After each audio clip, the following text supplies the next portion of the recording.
Last year I had a fan who came to the booth and he immediately started grabbing and touching, and I was like, "Excuse me, sir, don't touch me like that." And he was like,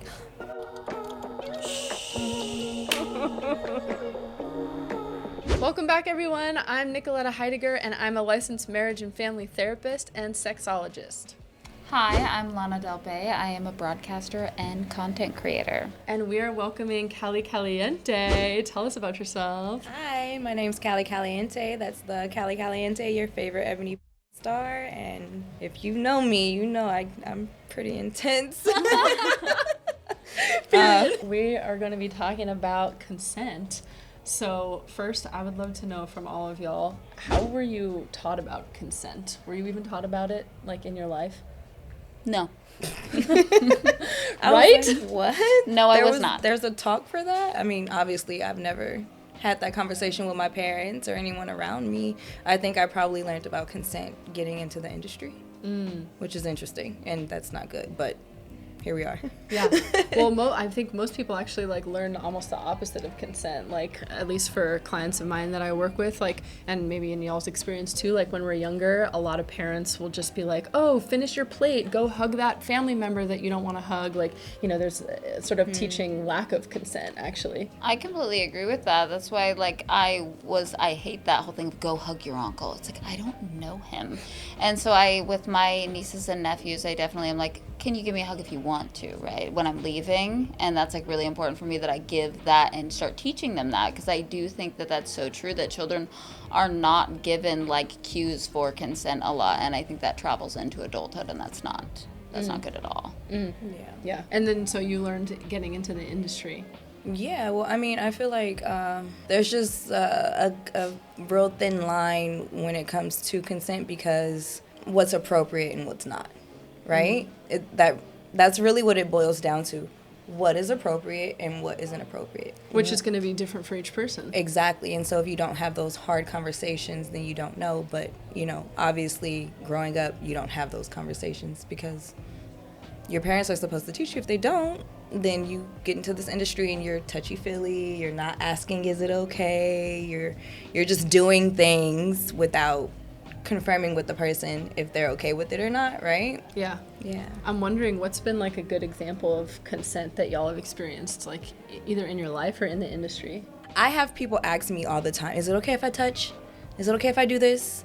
Is it okay if I? And I really appreciate that, because then I can say yes or no, and usually it's yes for me. But but the fact that they ask, it makes me more comfortable in saying makes yes. Makes it more of a yes. Yes, of course. Yes. Yeah. Oh, and I always say thank you for asking, because I let them know that's what you're supposed to do. Mm-hmm. And I mean, obviously if they're asking, they know already, but some people don't, and they'll just start grabbing and touching, and I experience that a lot, especially at the expos. Mm-hmm. Yeah. You mean from fans and things?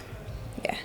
What do you usually do if a fan isn't being consensual with you? I check them right away. I actually, last year I had a fan who came to the booth and he immediately started grabbing and touching, and I was like, "Excuse me, sir, don't touch me like that." And he was like, and so I just saw him again today, and he was completely just respectful. I'm glad he listened. Oh, he had no choice.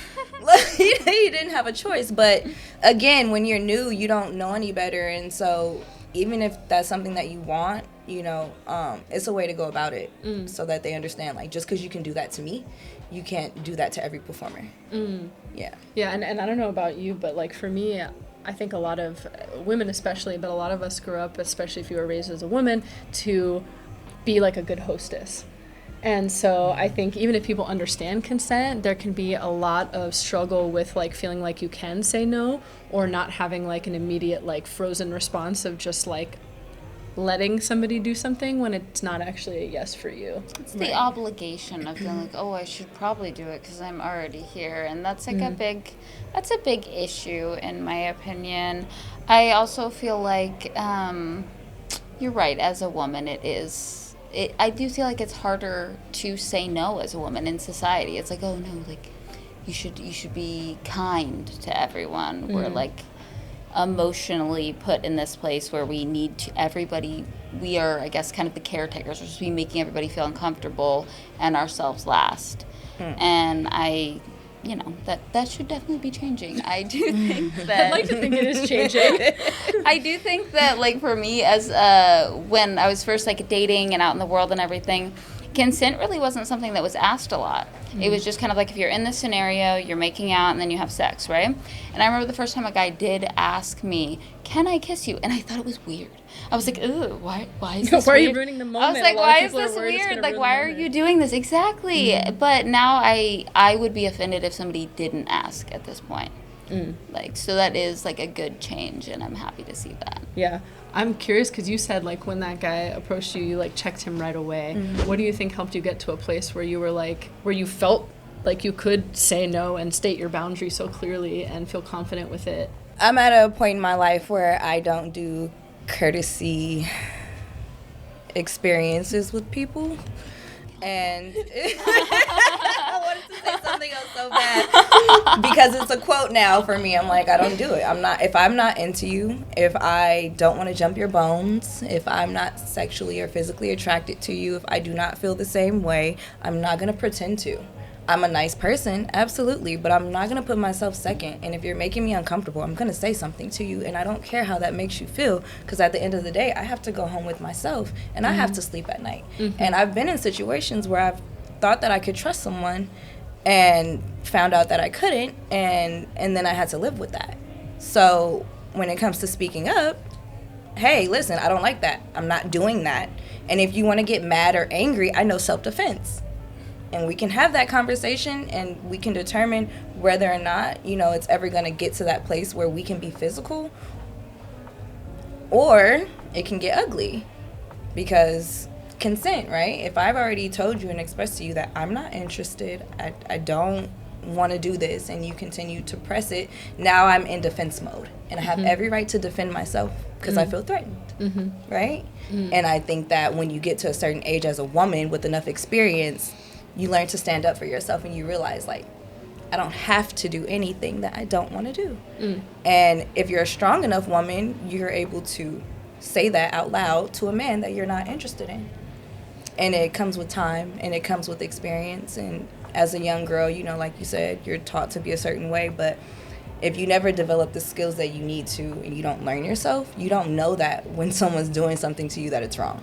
Do you think that the industry makes, like, for me, I feel like I got more assertive the longer that I was in the industry. Do you feel that same way? The longer you were in the industry, the more assertive you got, and the more, like, you felt empowered to use that voice and to say no and to state your boundaries? Absolutely. I think that's one of, like, a positive aspect of the industry, honestly. Absolutely. What's some examples for y'all in terms of, like, how the industry maybe helped you get to a better place of consent? Like, what have some good conversations looked like between you and, like, scene partners? Like, for people outside the industry who don't get to see these consent chats, like, what do they look like?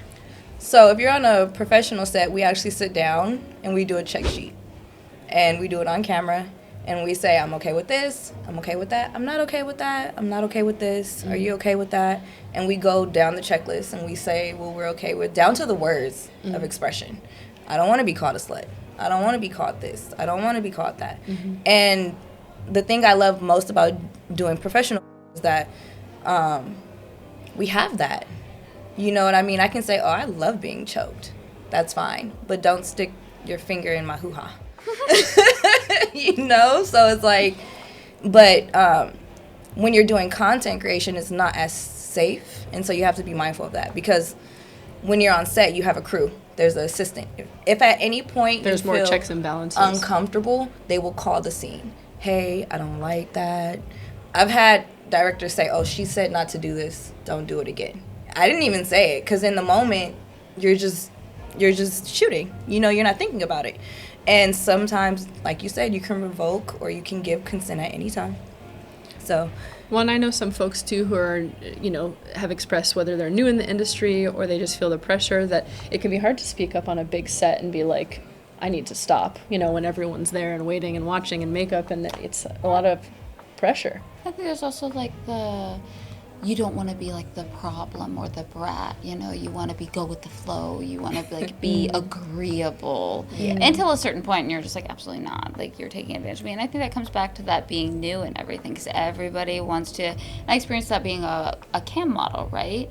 Like if you have that new tag, they're all like, oh yeah, do this and I'll tip later, and it's like you fall for that one time, and then it's like, absolutely not, like pay your money up front. And it sucks that the industry does like take advantage of newcomers so much, because we see how it chews up and spits out performers that are only in the industry for like 2 years because of that. If there was like, I do like that you have like the no list and everything. Yeah. The most that I can do is change the word slut to marshmallow in my room, so if anybody tries to calls me a marshmallow instead, which is kind of funny. That's kind of marshmallow. I love marshmallows.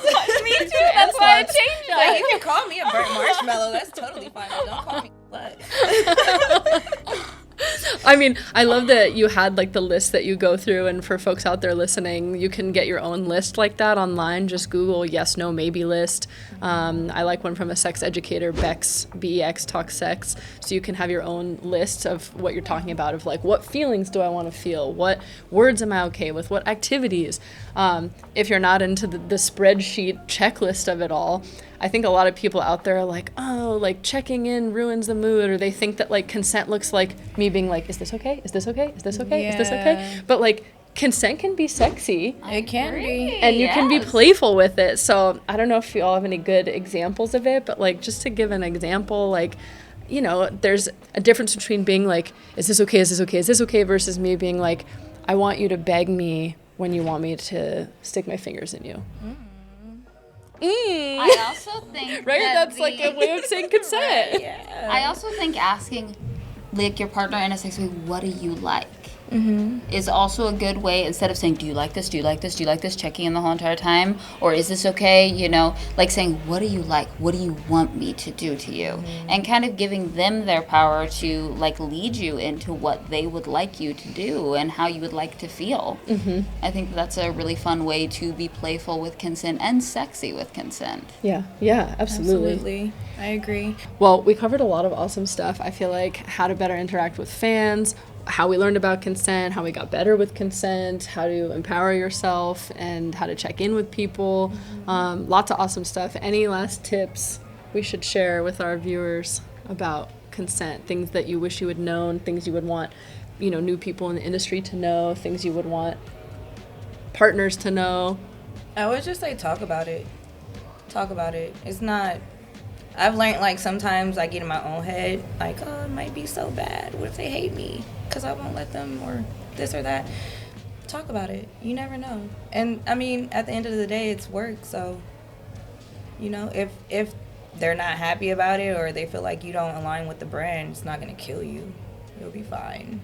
I agree. Communication is the most important part of consent, and consent is sexy, so it's never weird to ask for it. Maybe we could all say that to the camera, like, consent is sexy. You want to? Yeah. Is it going to count us in? Look. Oh, shoot, it's cheesy now. No, whatever. We don't need to count. You ready? 1, 2, 3. Consent is sexy.